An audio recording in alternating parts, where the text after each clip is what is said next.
Craco, Italia. Para aquellos viajeros del mundo que buscan un viaje espeluznante fuera de lo común, tal vez quieran dirigirse al pequeño pueblo medieval de Craco, Italia.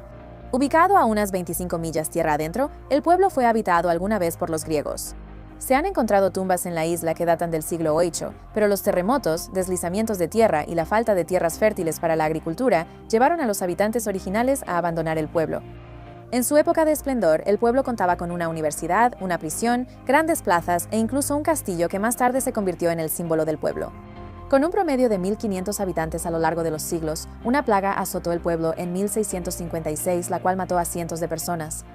A medida que el pueblo se recuperaba lentamente, creció lo suficiente como para que los habitantes decidieran dividirlo en dos distritos separados. Pero la mayoría de los habitantes después huyó para establecerse en Norteamérica porque la tierra era tan difícil de cultivar. A medida que una serie de terremotos continuaron afectando al pueblo entre 1959 y 1972, gran parte de la aldea quedó gravemente dañada e inhabitable. La ubicación única con sus colinas onduladas se volvió un lugar popular para filmar películas, como La Pasión de Cristo y la película de James Bond, Quantum of Solace, que se filmaron en Cracovia, un hermoso lugar cuya tierra inhóspita y ubicación remota lo hacían un lugar difícil para vivir. Cabañas marinas de Cabo Romano.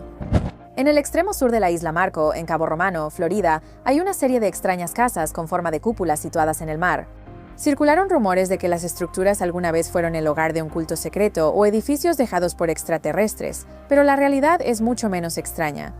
Las casas fueron construidas en 1980 por un productor de petróleo retirado llamado Bob Lee, quien tuvo la idea de crear casas autosustentables alimentadas por energía solar. La hija de Bob, Janet, creció visitando una de las casas durante las vacaciones y, ya de adulta, solía escuchar a los locales hablar sobre las casas de aspecto misterioso. Janet y el nieto de Lee vivieron en una de las casas hasta 1993, y la casa solo sufrió daños mínimos por el huracán Andrew. Pero las visitas familiares a la casa empezaron a disminuir, y cuando otras casas en la zona fueron abandonadas poco a poco tras los daños de las tormentas, los Lee decidieron vender. En 2005, el huracán Wilma causó daños extensos a las cúpulas y arrasó con parte de la costa. Pensando que un muro de contención podría ayudar a proteger las casas del aumento del nivel del mar, los nuevos dueños se decepcionaron cuando el Departamento de Protección Ambiental ordenó evacuar las casas. Ahora abandonadas, las casas están casi sumergidas y solo se puede acceder a ellas en bote, pero todavía reciben la visita ocasional de alguien que va a pescar. Si te sientes un poco triste porque la invención de Bob Lee está siendo reclamada por el mar, no tienes que sentirte tan mal. Sus innovaciones fueron mucho más allá de las casas de aspecto futurista. La calefacción por suelo radiante y un sistema automático de entrega de leña que deja caer troncos en la chimenea de la familia fueron otras cosas que Lee inventó, así que le fue bien. El Hospital de Inmigrantes de la Isla Ellis. La Isla Ellis es famosa por ser la puerta de entrada a Estados Unidos para los inmigrantes que llegaban del extranjero en el siglo XX. Pero puede sorprenderte saber que uno de los edificios en la isla, que jugó un papel importante en la vida de muchos inmigrantes, ahora está abandonado. El Museo de la Isla Ellis es el que la mayoría de la gente reconoce instantáneamente al pensar en la Estación de Inmigración de Estados Unidos, pero un complejo hospitalario que operó de 1902 a 1936 y fue conocido como el primer hospital de salud pública en Estados Unidos está abandonado. Entre 1901 y 1924, alrededor del 10% de los que llegaban a la Isla Ellis pasaron por el hospital ahora abandonado que se encuentra en el lado sur. El complejo fue un hospital psiquiátrico para soldados y más tarde se convirtió en un campo de internamiento para 8.000 estadounidenses de origen alemán, italiano y japonés durante la Segunda Guerra Mundial. Pero antes de eso, el enorme complejo compuesto por 11 pabellones recibía a inmigrantes de todo el mundo.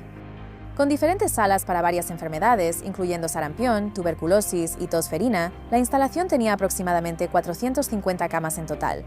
Cuando los primeros inmigrantes llegaron a Estados Unidos, los médicos se tomaban unos segundos para determinar si estaban lo suficientemente sanos para ingresar al país. En el hospital, los médicos, cirujanos y enfermeras realizaron procedimientos innovadores por primera vez, como el uso de rayos X, además de atender el nacimiento de aproximadamente 350 bebés. Durante las 2 décadas en que el hospital estuvo en funcionamiento, aproximadamente 3.500 pacientes murieron en el lugar. La Isla Ellis en realidad consiste en 3 islas unidas en el lado oeste por el nuevo terminal del ferry construido en 1936.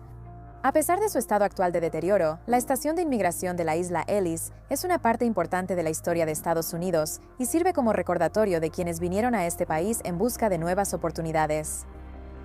Estaciones fantasma del Metro de París. Con una ciudad como París, uno esperaría que su extenso sistema de transporte haya pasado por varios cambios a lo largo de los años.